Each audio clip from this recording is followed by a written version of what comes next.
دین غالب نہیں ہے اور آپ خود 50%، 60%، 70%، 90% کافر ہیں،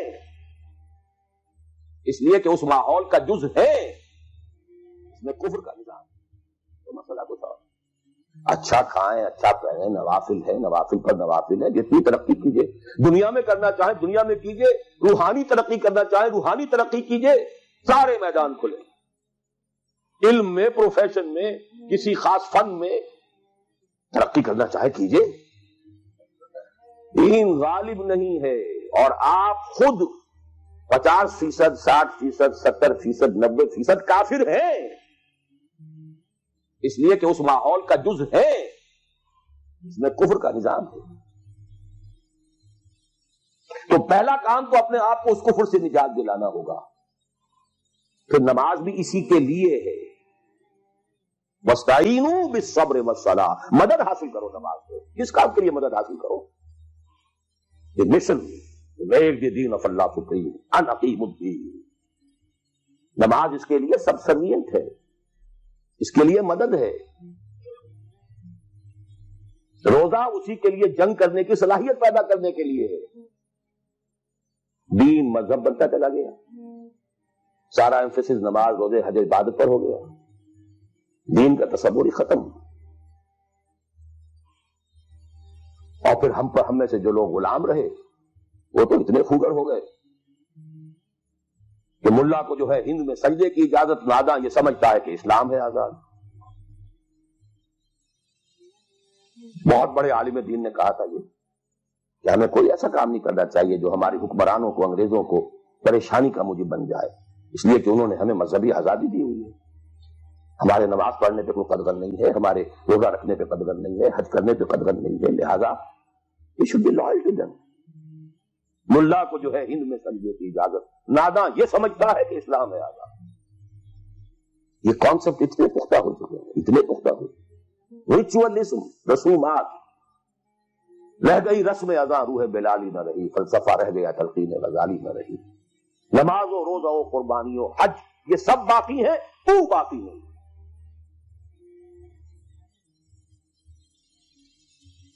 نمازیں بھی ہیں، روزے بھی ہیں، تراویح بھی ہم نے پڑھی ہے، اب موسم آ رہا، عید الاضحیٰ بھی ہوگی، قربانی بھی ہوگی، حج کے لیے بھی جائیں گے، لیکن دنیا پر کوئی اثر اس کا؟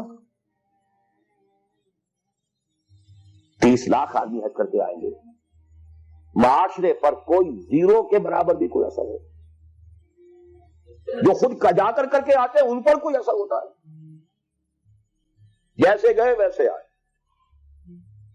الٹا یہ کہ یہ اور کانفیڈنس لے آئے کہ پچھلے سارے گناہ معاف ہو گئے، اب اثر نو کرنے کی چھوٹ ہے۔ اسی موٹی سے اور میں اپنا 35 سال کا تجربہ آپ کو بتا رہا ہوں۔ اصل ڈیسائیسو پوائنٹ اس کو سمجھ لیں اگر تو آپ کا پورا تصور بدل جائے گا، ویلیو اسٹرکچر بدل جائے گا، لیکن نہیں تو پھر جو بھی ہے وہ ہے۔ اب میں ایک عملی سوال کہہ رہا تھا کہ اس میں بڑا عملی سوال ہے، میں کیا کروں؟ میں ایک ایسے ماحول میں رہ رہا ہوں جس میں اللہ کا دین غالب نہیں، میں نماز پڑھ رہا ہوں، روزہ رکھ رہا ہوں، میں شراب نہیں پیتا، میں سور نہیں کھاتا، چلو میں نے اپنا اکاؤنٹ جو ہے بینک میں جو ہے کرنٹ اکاؤنٹ رکھا ہوا ہے، میں نے کوئی سود نہیں لیا، نہ سود لینا چاہتا ہوں، کیا کروں؟ اکیلا چنا پہاڑ کو تو نہیں پھوڑ سکتا، پورا نظام تو میرے بدلنے سے نہیں بدل جائے گا، تو میں تو رہا پھر 40%، 50%، 60%، 70% کافر کا کافر۔ تو what's the way out؟ what's the مخرج؟ بڑی پیاری حدیث ہے وہ جس میں یہ الفاظ آتے ہیں، حضور نے فرمایا انہا ستکون فتنۃ، ایک وقت آئے گا بڑا فتنہ ہوگا۔ حضرت علی فرماتے میں نے فوراً عرض کیا مل مخرج منہا یا رسول اللہ، اے اللہ کے رسول یہ بتائیے اس سے نکلنے کا راستہ کون سا؟ یہ نہیں پوچھا کیا فتنہ ہوگا، کیوں ہوگا، کب ہوگا، کیسے ہوگا، کدھر سے آئے گا، کچھ نہیں، نکلنے کا راستہ بتائیے۔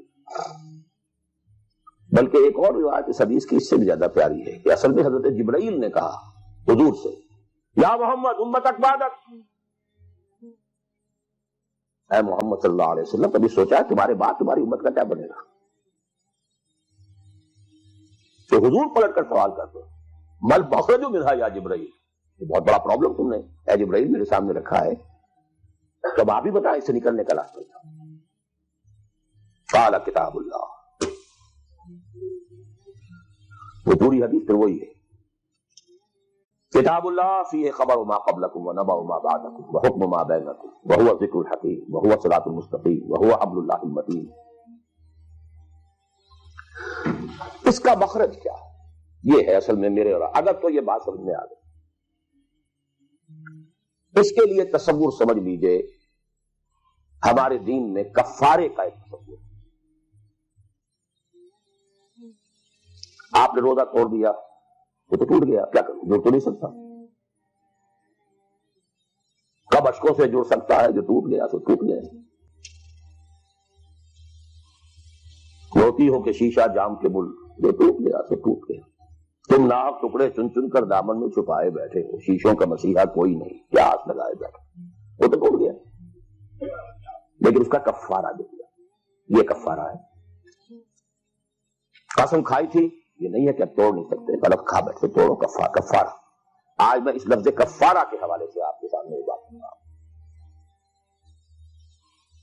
مجھے اللہ نے پیدا کر دیا اس دور میں، کسی کو ہندوستان میں پیدا کیا، کسی کو انگلستان میں کیا ہے، کسی کو امریکہ میں کیا ہے، کسی کو پاکستان میں کیا ہے، کچھ کو پاکستان پہنچا دیا ہے چاہے زبردستی چاہے اپنی مرضی سے، کسی کو یہاں پہنچا دیا ہے چاہے کسی بھی نیت اور کسی بھی ارادے سے، لیکن اب ہے کہیں ہے کیا؟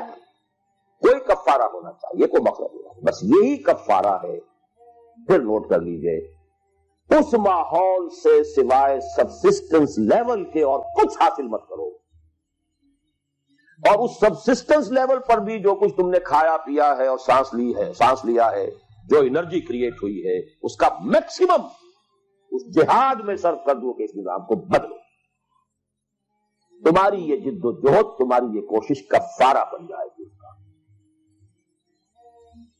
معذرۃ الی ربکم، معذرت پیش کر سکو گے اللہ کے، اے اللہ میں نے اس نظام کے ساتھ ریکنسائل نہیں کیا، اے اللہ میں نے اپنی توانائیوں اور اپنی محنتوں سے نہ اپنے لیے کوئی جاگیر بنائی نہ اپنے لیے جائیداد بنائی، اے اللہ میں کوئی دولت چھوڑ کر نہیں مرا، اے اللہ میں نے اپنے بچوں کو بھی اسی کام کے لیے لگا دیا، میں نے ان کی دنیا سے بڑھ کر ان کی عاقبت کی فکر کی، نہیں کر سکا، آگے کچھ نہیں ہو سکا تو میں بے بس ہوں۔